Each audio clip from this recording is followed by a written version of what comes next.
নমস্কার, আমি সোমাচার্য, অ্যাস্ট্রো সোমাচার্য। আজকে আলোচনা করব যে আমাদের প্রায় সব বাড়িতেই মা লক্ষ্মীর পুজো হয়।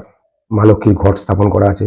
বাড়ির মা বোনেরা সেই ঘটে পুজো করেন, মায়ের পুজো করেন।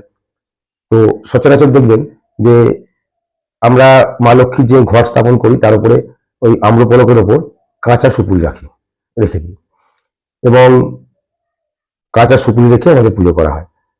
আর যারা ব্যবসা করেন, এই যে আজকে যে আলোচনাটা করছি এটা ঘরের এবং ব্যবসার জায়গা দুটো মিলিয়ে। সেটা হচ্ছে যে যারা ব্যবসা করেন তাদের অফিসে গণেশ লক্ষ্মী পুজো করেন এবং দোকানে যাদের দোকান আছে তাদেরও গণেশ লক্ষ্মী পুজো হয়। তো সর্বক্ষেত্রেই আমি বলি যে প্রথম কথা হচ্ছে আমরা ওই আম্রপলকের ওপর যদি কাঁচা সুপুরির জায়গায় হরিতকি রাখি আরো ভালো কাজ হবে। মা লক্ষ্মীর ঘটের সামনে একটা সৃজনতম স্থাপন করা হোক। একটা সৃজনতম স্থাপন করে তার উপরে 3 থেকে 4টে টোপাজ স্টোন রেখে দিন। রেখে দিয়ে এবার আপনি পুজো করুন। এবং যারা ব্যবসা করেন, ব্যবসার জায়গায় যে গণেশ লক্ষ্মী আছে সেই গণেশ লক্ষ্মীর সামনে একটা সৃজনতম প্রতিষ্ঠা করুন।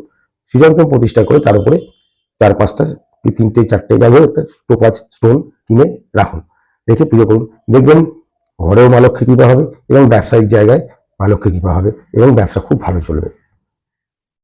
নমস্কার।